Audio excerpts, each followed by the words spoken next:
Not sure if you can relate, but I had a crazy busy holiday season. I hope yours was awesome as well. Leave it to me, though, to try to cram a party in between the holiday gatherings with family, but there I was. The best part about this party is that it went from hey, let's come hang out to one of the best events that we had all holidays, and it's because Miller Lite was involved. We went down to our friend's basement. Maybe 4 or 5 of us couples were there, played games, did a white elephant gift exchange. I ended up with 2 fish.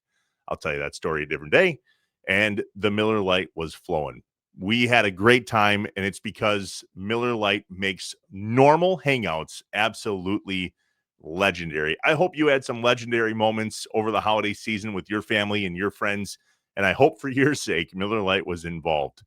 It just becomes more legendary when we show up with those white cans and the laughs begin. Because legendary moments start with Miller Lite. Great taste, 96 calories. Go to MillerLite.com/Inside Wisconsin to find options near you, or you can pick up some Miller Lite pretty much anywhere they sell beer. Celebrate responsibly. Miller Brewing Company, Milwaukee, Wisconsin, 96 calories and 3.2 carbs per 12 ounces. Happy New Year, Wisconsin. We want you to do a whole lot more than just save money. We want your money to grow, just like your dreams. We want you to achieve financial well-being and the feelings that go along with that.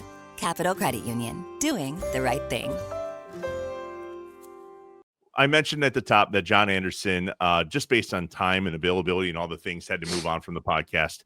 And I was going to ask you if you would. So I'm required, because that's how we started it, to work with somebody either that was at ESPN or is at ESPN. So can you ask Jen if she'd be You son of a... Shut up and sit down. The Inside Wisconsin Show is brought to you by Capital Credit Union, Amplify Health, Festival Foods, Legit Pizza, and Miller Lite. What's up, Wisconsin? Welcome back. The Inside Wisconsin podcast here on YouTube, wherever you listen to podcasts. Trevor Thomas with my guest today. It's not Fat Dario. It's Dario Melendez. I don't know where that Fat Dario thing comes from. We've talked on the radio, obviously, but I want to get to the bottom of that. Dario Melendez, Channel 12 Sports in Milwaukee, but all sorts of other places that you recognize him from, which we'll get to today. Dario, what's up? Thanks for being here, buddy. Appreciate it. I'm trying to slim down a little bit, but we're going on vacation. I turned 40 in a couple days. What? When's your birthday? Yeah. New Year's Eve. Let's go. So I didn't know that. So at the time of this taping, I am 39. I'm holding on to my 30s by a hair. Buddy, you've got about 14 hours left. Yeah, I know. I know how I feel about this. Tomorrow, today's the 30th. Damn it. Tomorrow I turn 40. I didn't even think about that part. So I'm trying to slim down a little bit because we're going to St. Lucia at the end of February for my 40th. What is this Fat Dario crap? Let's get to the bottom of this right away. What does that come from? No, so pretty much like when I was doing radio at my former station, one of the hosts was joking that the only reason his wife listens to radio is because of me, because I guess she was semi-attracted to me. Well, I mean, look, if you know who he is, you could be attracted to anybody, apparently. He goes, we just need Dario to get fat. When Dario gets fat, everybody wins. So hashtag Fat Dario, and it took off. I like food eating competitions. I'm the 3-time cream puff eating champ for the Wisconsin State Fair. I've known to put down, I think during COVID, do you remember that McDonald's tray challenge? So It was like you had an hour to finish two double quarter pounders, 2 10-piece nuggets, 2 large fries, 2 large sodas, and then 2 normal cheeseburgers. And we did that. Well, I did that. It was a mess. It was a mess for everybody. It was a mess for my guts. It was a mess for the toilet later. It was a mess. But we did it because I'm overly competitive and I'm stupid that way. But that's where that all came from. Wow, that's crazy. I back when I was working in radio in high school, I would stop. So at the station when I got there, because I would run the board for Brewers games and Packers games. Yeah. I would order a medium Domino's pepperoni and mushroom pizza. Nice. With, I think it was the largest Diet Coke or Coke that I could get my hands on. I would have that gone by the start of the game, midway through the game. And on my way home, I would stop at McDonald's and get a 20-piece chicken nugget, a large fry, and a large chocolate shake. And I would drink that and eat that on my way home. And that's why I can't take any weight off, because my body's still used to that. Look at that. That's nuts.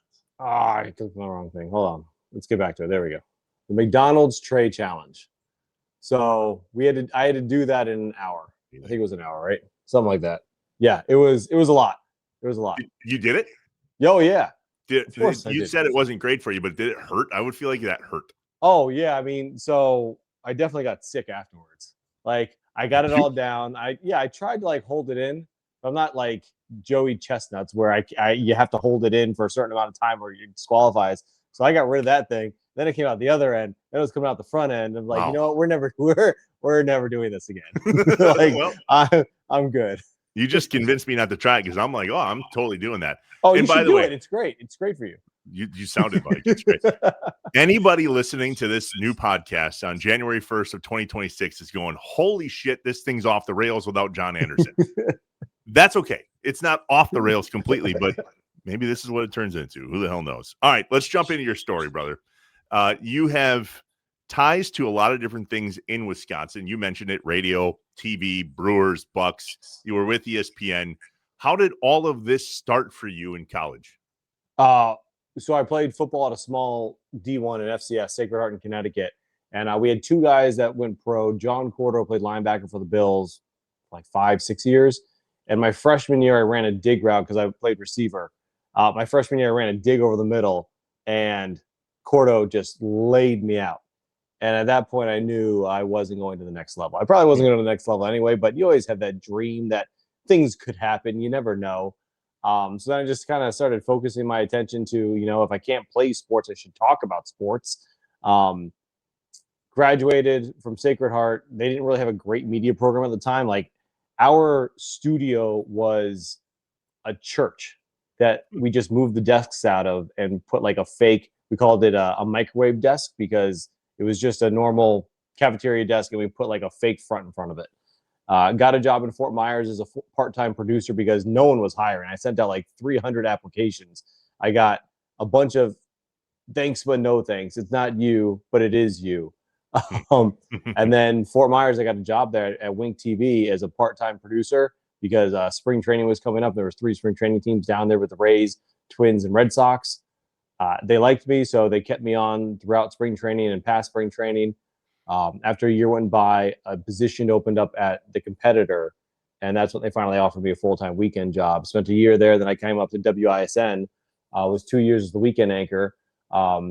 After that, it was ESPN. It became the youngest sports center anchor in ESPN history, which is crazy. I think it was like 24. It was awesome. And it's tough. Like, ESPN was tough. There's just so many eyeballs. There's so many different positions. What people don't realize about ESPN is there's like competition within ESPN. Like, radio is separate from TV. Sports Center is separate from the studio shows like NFL Live or the wraps that we call them, like college basketball, pre and post game show. Like, everybody's like the separate entity.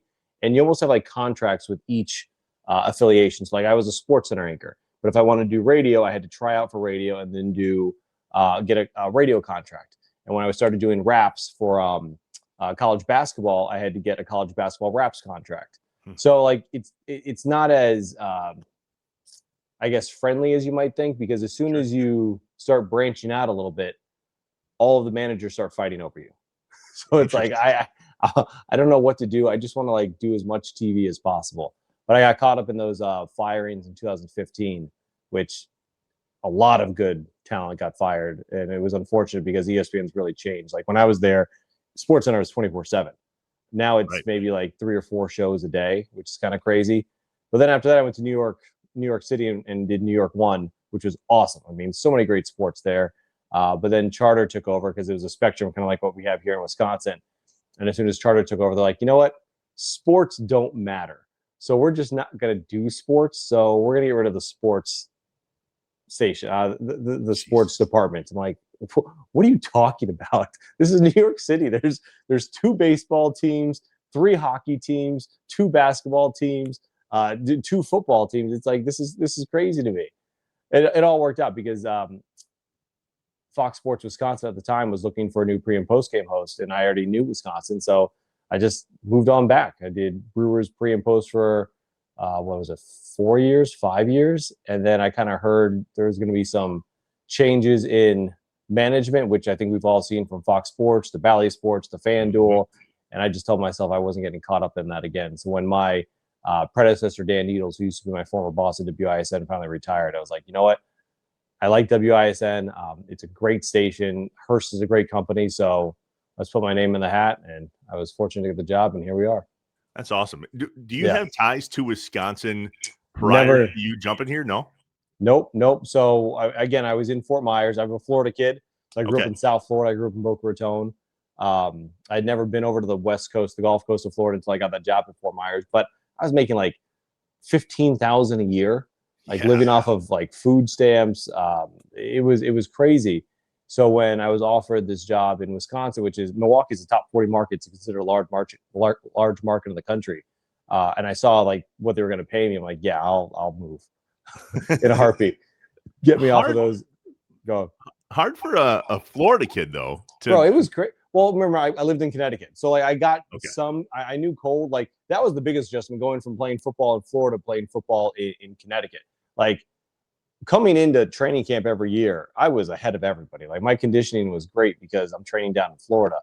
Once it got to like 60 degrees, which now I laugh at, I was done. Like, don't hit me, don't touch me. I don't want to like block anyone. I don't want to jam anyone. Like, just leave me the hell alone. Don't touch. I'm freezing over here. But you get used to it. Like now I go back home, I go down to Florida, and I'm just hot all the time, and I'm just sweating, and I hate it. So I never understood snowbirds until I moved up here, and now I get it. Yeah, and you Seriously. don't have the time to do a snowbird thing at all. Oh my God, I wish, man. Can I retire already? Like, I don't think so. Last I checked, your birthday is and it's 40. I'm not even old enough to get a colonoscopy. Think about that, dude. I tried. I did a story last year, a great story, but on a terrible situation about a local high school football coach down here who died of bile duct cancer at 60, which again, 60 is not old anymore. So I got scared and I went to the doctor. I'm like, hey, I just want to get a colonoscopy. I think I feel fine, but Chadwick Boseman just died in his early 40s, and it's becoming a little bit more common for early 40s to get colon cancer. I mean, Mike Lowe, who's in the Milwaukee market for years, is now down at WGN in Chicago, and he had colon cancer. I think he's doing good. I saw Mike at the Emmys a couple months ago, so it's nice to hear. But they told me I couldn't do it. I didn't qualify. I didn't have the symptoms for it. I was too young. Insurance wouldn't cover it. I'm like, that's crazy when you think about it, right? That's fascinating, because for a guy that does as much eating as you do, I would think that you would like to protect your colon a little bit more. Now, it's weird, man. Like, I've had TMI, but 2, I think. And thank God I did, because when I had my first one, I was in my late 20s, early 30s, and they found a polyp. So, I mean, like, this stuff is totally avoidable. I think that if you really went to your doctor and went, hey, man, having some issues, I really think you can get it done. Yeah. Hey, give us an update on that next time we chat. How about that? Yeah, for sure. Hey, they put something up there. They just looked around. Found nothing. Hopefully. That was hopefully. Okay. On the radio side, back to sports. So the idea of you being familiar with Wisconsin certainly helped you get the gig here in Wisconsin when it went to Valley Sports, right? So tell us about that, because I personally, as a Wisconsin sports fan and now a part of the media myself, when you made that move, I was like, what am I missing? Because Valley and covering the Brewers and Bucks and outside of covering the Packers is like dream job scenario. So what was it that drew you back into local television? Well, to be honest, I never wanted to get back into local television. It was going to have to be like the right gig, the right job. Mm-hmm. I loved being at Fox Sports Wisconsin. It was great. The biggest issue is you're not an employee, you're a freelance employee. So you only get paid when you work. So during baseball season, you're Scrooge McDucking because you have so many shifts that you're making a ton of money. But then during basketball season, you only make like not even a quarter, a fraction of that, because you work 3, maybe 4 times a month. Sure. Because there are only so many games. And like I would do the road games, so Craig Kashan would do the home games. So if there's 3 road games in a month, I get paid 3 times. So you're trying to like save up from the summer. But every time you try to save up from the summer, you're paying off what you accrued from last winter. So it's just a crazy cycle. And then like I didn't like the instability that was coming with, Fox Sports Land, Disney, and then Disney had to divest, and then Sinclair takes over, and Sinclair has no idea what they're doing. Like they were in over their heads, which we've seen already, because they've had to try to sell naming rights to Bally. They've already gone into bankruptcy. They're trying to like rework deals. Now they're FanDuel. It's just, I didn't want to risk. I didn't want to risk anything. Like I got 3 kids. My wife does really good because she's super talented, but stability was kind of what I was looking for. And I mean, what I missed the most about being at Fox Sports Wisconsin was just the access you have to the players. And even like my co-hosts, like Vinny Rottino and Tim Dillard were awesome. Just watching games with them and picking their brain and kind of learning like the ins and outs of baseball, the way the player sees it. Same with like when I was with Novak or Marcus Johnson, they just know the game so well and they see things, which for me, I absolutely love because I know sports. Like I know basketball, I know baseball, I really know football, but hearing it from their perspective and hearing them kind of like explain what the situation is going to dictate and how things are going to play out, I thought was fascinating. Going on the plane with the guys, like hanging out with Giannis, hanging out with Yelich when he was there. I mean, when I was on the plane, I should say, grabbing drinks in the hotel lobby with Anderson and DJ, Dustin Johnson, the former pitching coach. Like those were the things I loved because that's the type of stuff the fans don't get, which I try to be the conduit for, right? Like you need to give the fans something that they can't just get from online. So people, you say, oh, you're defending this team too much. Like, first off, they're a playoff team. Like, it's not hard to defend a good team. Yeah. But if I'm telling you something, it's because I literally had a conversation with the person or I've had a conversation with the coaches and I know what they're trying to do. And you might not agree with it. You might not think it's the right way to approach things. First off, if that's your case, then go back to school and try to become a coach. Yeah. It's easy. Like, right? It's super easy to do that. Or this is what they're trying to do. I know this for a fact because I've talked to them about that. I can't always say I've talked to them because there's things you try to keep, confidential. But if I'm leading in this direction, it's because I've had these one-on-one conversations with a Chris Middleton, with a Giannis, with a Pat Connaughton. Pat was the best. I loved hanging out with Pat. Charles Lee, who is now the Hornets coach, was always so open and engaging when I wanted to ask questions because they want to talk basketball too. They want to talk baseball. I always love that about those guys. Like they are diehard sports fans and they love talking ball. And I love talking ball with them and trying to kind of explain that to the masses as well. So you have a ton of sports experience all over the country, and Wisconsin's different. The idea of the podcast when John and I first started almost 5 years ago was the people, the stories, and the statriotism of America's Dairyland. Statriotism, is that a word? Coined by That's awesome. Yeah, Statriotism. Put that on a shirt. Right. The Google had a definition of it. The Google said it's a zealous patriotism of one's home state. Statriotism. Inside Wisconsin, the statriotismist show in the state. Statriotism is spell it impossible. I love it. You've seen other sports fans. You covered national sports at ESPN or New York City or down in Florida. There's something different, man, about sports in Wisconsin. What is it in your opinion? I always say you got to go north of the Mason-Dixon line, right? Like growing up in South Florida, it was always the worst home field advantage for all of our sports teams. No one went to Marlins games outside of 97 and 03.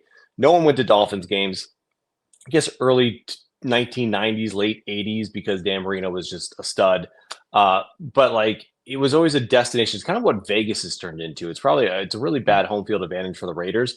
But Miami was always a destination for opposing fans. You see the Dolphins pop up on the schedule. You see the Marlins pop up on the schedule. It's like, okay, well, if we're going to do that bucket list road trip to one of a new stadium, let's pick Miami. You get up to Wisconsin and look, the summers here are epic. I argue that Milwaukee, Door County, the Dells, you're not going to find a better state for the summer. Summers in Wisconsin are absolutely amazing. It's second to none. Winters here stink. Like it is what it is. Winters here stink. Like we put up with the winters because the summers are awesome. And what do you have in the winter? You have the Packers. Right. You stay at home and you watch the Packers. You have the Bucks. You stay at home, watch the Bucks. You dream about spring training. You're counting down the clock to get to spring training. Like sports is built into the fabric of the society. One, because of the weather, and two, because if we're being honest, like it's ice fishing, it's deer hunting, it's golf now, which is great. But like that's what you got here. Like you got your sports teams, and people love that. And it's just like the identity. The one thing, because my wife used to work in Chicago, so we lived in Chicago for a couple of years. They have like this big brother thing they think they are. And I feel like sometimes Wisconsin sports fans buy into the whole little brother mentality. And I don't know if that's united them against bigger and outside opponents, because you can only be called a small market team so long. You can only have so many people try to rip your superstars away before you're like, you know what, it's us versus them. And I love that. Like I love that Wisconsin has united against the rest of the country, because now that I'm in it, because when I was at ESPN, it's like, yeah, why wouldn't you pull Giannis and get him into a bigger market? Why wouldn't you pull Christian Yelich or Ryan Braun or Aaron Rodgers and try to get him to a market that's a little bit more marketable for someone of his talent? Like it's not like we don't see it all the time. Right. But when you're here, it's like, nah, man, like that's our guy. Like he wants to be here. We want him representing who we are. And I that's what I love about this state and their sports fans. I mean, they truly are passionate about their team. Heck, they're so passionate that they own the NFL franchise.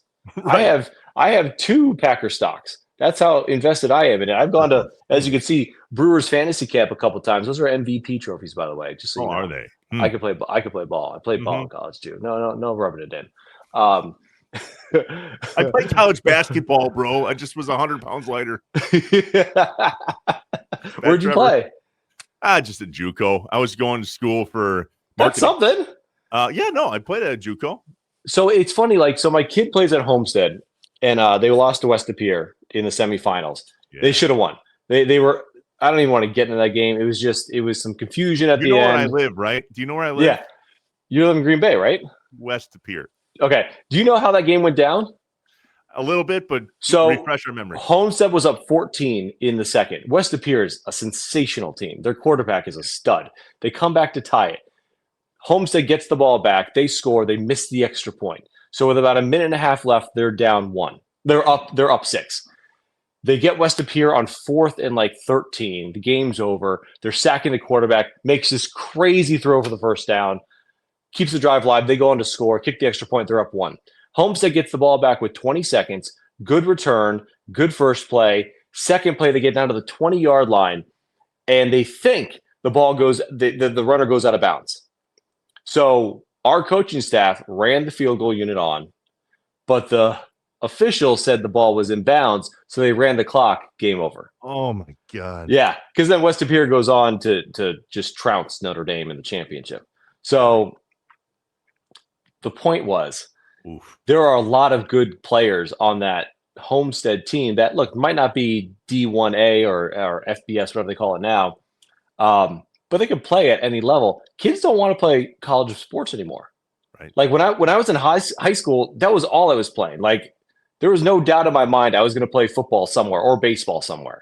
But like I talked to the quarterbacks, the receivers, the DNs, the D lines. I have a connection at Sacred Heart who's moving up to the CAA, which is going to be a huge jump for them. And they just don't want to play college sports. It's weird. Right. It's the work ethic thing, man. It's a huge commitment. Maybe. It's for sure. Commitment. For sure. But it was awesome. Like to say you were a college athlete. Yeah. At any level. That's such I mean, I live in Mequon, Wisconsin, so we're right next to Concordia. Yeah. D3, they went to the playoffs. I mean, that's great. Like it's great football there. I mean, we're a D3 powerhouse for a state between Whitewater and is it Riverside? River Falls is in the River Falls. River Falls. Their quarterback is sensational too. He's set every record they have. You keep bringing up your wife. Who are you married to? I don't know her name. You're the only person in the country that doesn't. So I have to get an appointment with her publicist to even see her. That's how big she is. Jen Latta, Jen Latta. You and I have joked before that those are your Emmys in the background. Yes. And I first asked, I was like, dude, are those Jen's or what? And then you showed me her office. I'm like, it's not even fair. And like these I'm very proud of. Great Emmys. Very, very good accomplishment. But those are called regional Emmys. She has national Emmys, and I think she has 10 of them now. We joke because ESPN just puts all of her stuff into any type of award, like the hashtag sports award. Have you ever heard of that? Yeah. I that makes one of us. I never even heard of it. But an award shows up on the doorstep the other day for the hashtag Sports Awards. Like, what the hell is this? You're winning fake awards now. Okay, it's not even fair. She's winning Gracie's. It's like a women's award show, which is great. She's winning college football awards. She's winning Emmys. She's winning Murrows. I'm like, bro, I got my AP from Florida. Yeah, well, okay, so that's funny you bring that up because when John and I first started doing the podcast, he had his Emmys behind him, and I'm like, what the hell am I going to put back here? I have one WBA award that's behind my head, so I should move that. And then you got to get that in front. Yeah, right. Do you see this that trophy right there? Okay, that is a Pinewood Derby trophy. I was going to say 7th grade. Yes. So my kid's got 3 upstairs. He was a Cubs guy. He's a Weeblo. He did what did he do? He did Bears, Tigers, Weeblos, and we got 3. We got 3 Pinewood Derbies. It was awesome. See, that's what it's about. Trophies are trophies. Dario, you have such a fascinating story, and we have not covered the cream puff legend. I mean, you mentioned it at the top, but what's all this about at the state fair? So first off, I'm overly competitive. I don't know if I've mentioned that already. Got it. And I like to eat, and I eat fast. Like, so I always say the eating fast thing comes from high school, because when we're in high school, we only have like 15 minutes for lunch. So by the time you get to lunch, you just got to scarf everything down. So I was invited, what was it, 19, something like that, to go to this celebrity cream puff eating contest, and everybody thought I was going to lose, and I ended up winning. And then we did it the next year, and I won again. And then I got upset by the East German judge. Was so full of crap that day. What? I 100% won, but it is what it is. Then I had my Billy Schmidt. Yeah, no, he didn't beat me. We still have video. We have evidence of me being done and Billy still trying to wipe the cream off of his plate. It wasn't even fair. The East German judge had it out for me. All right. But then I did my revenge tour and I reclaimed the belt.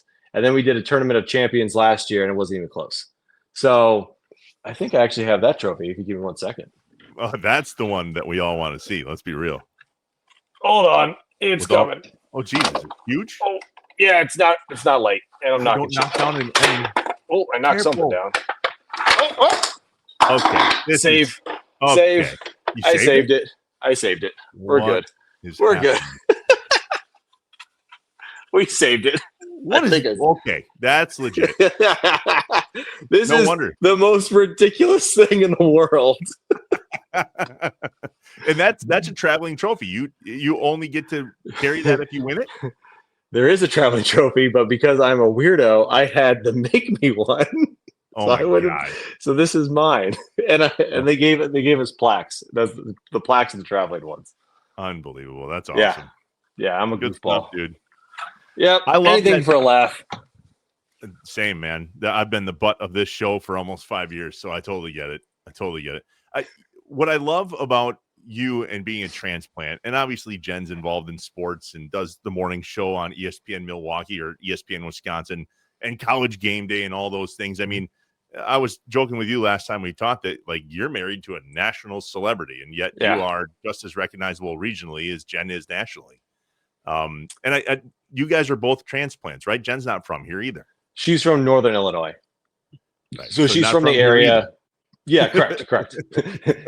Touche. Kind of lump the Midwest all together now and then. No. I mean, and again, I mean, so she grew up an everything Chicago fan, and now I always say like this business kind of takes the fan out of you. Like I'm not a fan of the Packers, the Brewers, or the Bucks, but I root for them because it's a lot more fun talking about their success than talking about their failure. Because I don't ever want to see them fail. Like being with Fox Sports Wisconsin, I've gotten to know a lot of these executives and players personally, and I don't ever want to see them fail. And obviously I speak to our viewers a lot, and I don't want our viewers to be disappointed as well. But Jen's like totally Wisconsin everything now. I don't tell her family that, but it's funny. Like we have a family text chain and they're like, oh, the Bears are doing great. It's like, calm down, pump your brakes. And Jen's talking crap to him. Like, what are you doing? Like, you're a Packer fan now? I didn't know this, but apparently she is. That's great. So we've passed our paths. Hi, I'm not speaking for a living. Our paths have crossed numerous times, right? Mm-hmm. You were in radio in Milwaukee too. Yes. At 94.5 when that was a thing. No, not Right. 94.5, 97.3. Sorry. No, I was I, gonna say, I've do you done, work for ESPN Radio in I Milwaukee? did. I've done ESPN. I've done the game when it was around. I've obviously hopped on with you guys Yeah. on the is it the score, the fan, Uh, that's the scores in Chicago. Let's the just scores in wipe Chicago. all of the I'm Chicago crap out of your man. head, okay? There are so many damn radio stations. It's hard Yeah. to keep a good count of them. I know, No, but look, I was gonna say I love radio. Like radio, if I could make the type of money I make doing TV, doing radio, I'd do it in a heartbeat. well, you There's can't. just yeah, that's the issue. Not a thing. That's That's not the a thing. issue. And That by is the the way, issue. when you make it, your alarm goes off at 4 a.m. So I Oh would just yeah, stick the with morning show. Yeah, I'm good. every time my alarm goes off, I'm like, remember, you worked your entire career for this. To get to this point we are. right here. Nice job. So I mentioned at the top that John Anderson, just based on time and availability and all the things, had to move on from the podcast. And I was going to ask you if you would. So I'm required, because that's how we started it, to work with somebody either that was at ESPN or is at ESPN. So can you ask Jen if she'd be open You to? son of a biscuit. you baited me.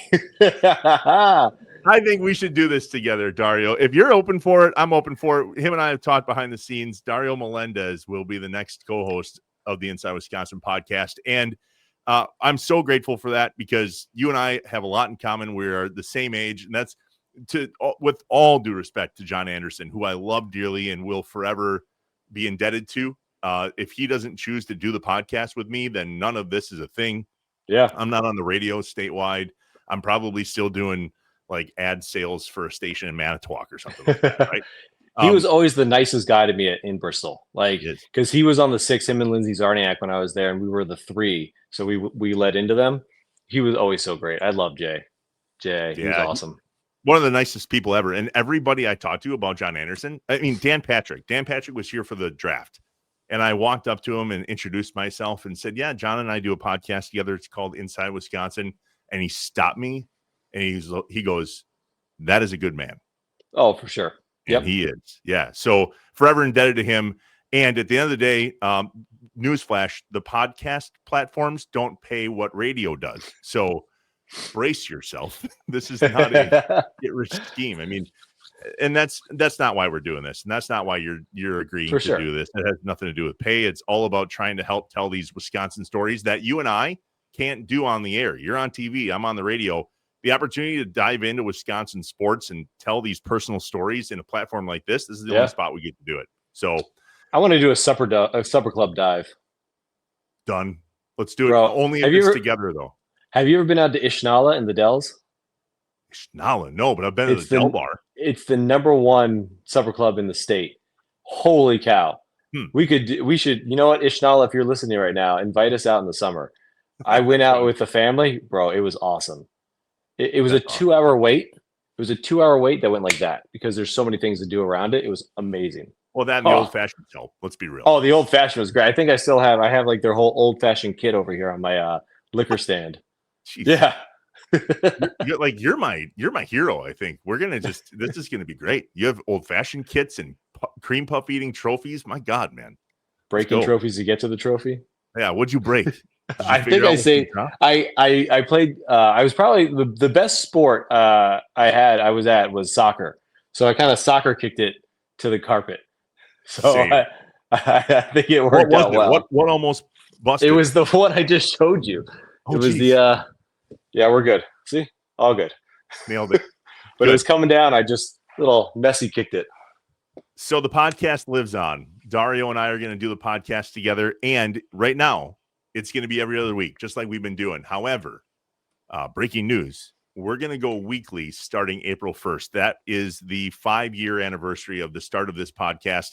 And John and I had this conversation too. When we started this, not to toot our own horn, but toot, we were the only ones doing it, man. And there was nobody else, whether it was you in TV or us in radio. Nobody was putting out clips or nobody was broadcasting their radio stations live and being able to present this type of content online or in podcast platforms. And since then, Everybody and their mother does this. And we know that we have to stay relevant, so we're going to do this once a week. We'll try to track down a guest once a week, and sometimes the guest is going to be Dario and I, because let's be real, it's hard to track down these. What more could you ask for? Guests every once in a while. The guests, we're still going to have guests, and honestly, we've been able to pull this off for almost 5 years with a guest every other week. We've never missed ever. We've never missed an episode every other week since April 1st of 2021. So that's the goal. We're going to keep this thing moving. And no, I did not replace John Anderson with Dario Melendez. In case John Anderson is watching this, Irreplaceable. And at the end of the day, John was moving on from the podcast, and I had no plan. It was going to be me and whoever I could get to come on the show. And I asked Dario to be a guest on the show, and we started talking, and now we're going to do the show together. So you offered me a hot dog, and I was here. And a cream puff. The cream puff. And a cream puff. Hilarious. All right, man. Well, I'll see you in a couple of weeks. We're going to do this again. In the meantime, bro, you're going to be 40. Bro, I don't even want to talk about it. I think it's going to be okay. But it's funny because I thought 40 when I was younger was going to be so old. And I don't feel old. You will. I don't know what it is, man, about that age, but I'm 42. And when I hit 40, I was like, all right. And then I woke up the next morning. I'm like, oh, no, this is not good. This isn't fun. No. All right. There's the wrap, man. We will see you guys in a couple weeks. And starting April 1st or around that time, we're going to be going weekly with the Inside Wisconsin podcast and so much more behind the scenes that if we even teased, we would be lying because we don't know what's going to happen, but we've got some ideas. So stay tuned for that. Dario Melendez, Trevor Thomas, as you were Wisconsin. We'll see you next time.